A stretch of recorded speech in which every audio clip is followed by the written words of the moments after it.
Hi, I am Rusty, Gear Guardian. Last one standing from the entire Gear Guardian clan. No machine story dies while a Gear Guardian lives. Scottsdale, Arizona, January of 2024. I am standing in a staging area with approximately 200 vehicles, all of them waiting to cross an auction floor. All of them composed, except one.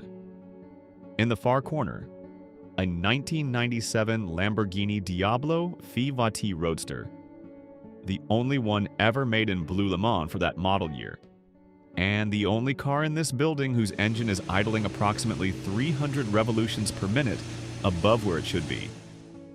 Not a mechanical fault. I have documented 912 machines across 143 universes. I know the difference between a faulty idle and a car that is nervous. She is nervous. In 45 minutes, she is going to be sold. And she knows something about the gap between what she is and what she is about to be sold for. Let me take you back to 1997 and explain why this Lamborghini has every reason to be anxious in Arizona in January. The Lamborghini Diablo, named after a bull. Specifically the bull that faced Matador El Chicoro in the 19th century, and was so ferocious that the crowd refused to allow it to be killed. They cheered until it was spared. Lamborghini named their car after that bull. She carries that name with something I can only describe as quiet pride. The bull refused to stop. She was built to never need to. The Diablo launched in 1990 as the car that made 202 miles per hour feel inevitable. Scissor doors that opened upward. A mid-mounted V12. A silhouette so specific that a child who had never driven anything could identify it from half a kilometer away. It was the poster car of an entire decade. The car boys drew in the margins of their textbooks. The VT Roadster? This car was the open-top version. 492 horsepower, all-wheel drive. One of 132 that came to the United States. This one was painted in Blu Le Mans, a color Lamborghini offered on other Diablo variants, but not on the VT Roadster in 1997. They made an exception for one car, for one order. She told me later that Blu Le Mans felt right, not because it was rare, because it was hers, the only one. She exists because of a marketing arrangement that escalated.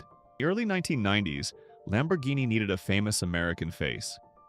They found one in Donald Trump. Trump drove their loaner Diablos. The cars appeared at his events. Lamborghini got the visibility. Trump got the supercars. For approximately 5 years, both parties were satisfied.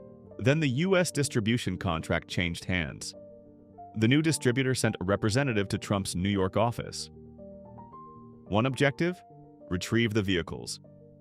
The representative did not retrieve the vehicles. According to reports, Trump informed the representative that the arrangement should be reconsidered, that his presence behind the wheel of a Lamborghini constituted a form of premium, unpaid endorsement, and that if any financial obligation existed between the two parties, it ran toward him. The representative returned to Lamborghini corporate with this information. A resolution was eventually brokered. Trump would purchase his own Diablo, his color, his specifications.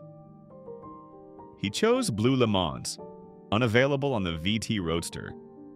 Made anyway. One factory worker in Sant'Agata Bolognese mixed it on what had been a perfectly ordinary Tuesday. Then someone fitted a brass plaque to the driver's door sill. 4 words. Donald Trump, 1997. Diablo. She assumed this was the beginning. A famous owner, a unique color, a plaque with a name on it. She was not wrong that it was the beginning. She was wrong about what kind of beginning. In January 1997, that plaque was worth nothing extra. It was a personalization, an accessory. The kind of thing a man adds when he puts his name on buildings, airlines, steaks, universities, board games, and, apparently door plaques. Trump drove the car from 1997 to 2002, approximately 800 miles per year. For context, the car was engineered to sustain 202 miles per hour indefinitely. He used it at roughly the pace of someone who had forgotten they owned it. She had expected roads. She got a driveway. By the time Trump sold her in 2002, she had covered roughly the distance a determined person walks in a single month. There is a specific kind of silence a V12 develops when it has not been properly asked to run. She was beginning to develop it. 2002. Sold. The buyer's name was not recorded. Then another buyer. Then another. Each successive owner treated the car with increasing reverence. Each successive owner drove it less. She understood somewhere around the third or fourth sale what she had become. Not a car, a certificate.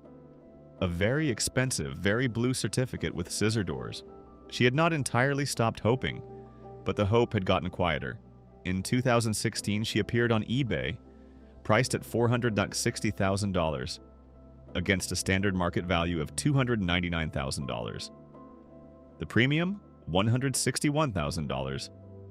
For the plaque, before the presidency. The 2016 buyer held the car for 8 years. Trump was sworn in as the 45th president of the United States. Left office, was indicted, won again. During all of this, the car sat in a climate-controlled space in Arizona.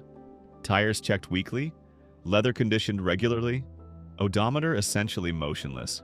By January 2024, total mileage across 27 years of ownership, 15,431 miles. The bull the car was named after, the one the crowd saved in the 19th century, probably covered more ground in a single afternoon.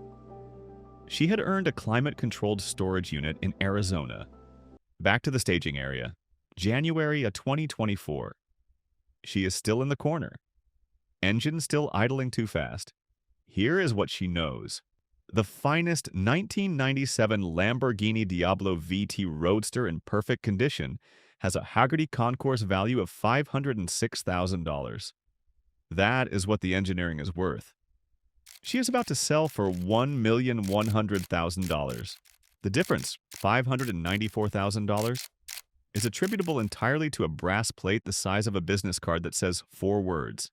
She was built by engineers. She is being sold for a plaque. The plaque, which was not engineered, which has no horsepower, which has never once been serviced, is worth more than the machine it is attached to.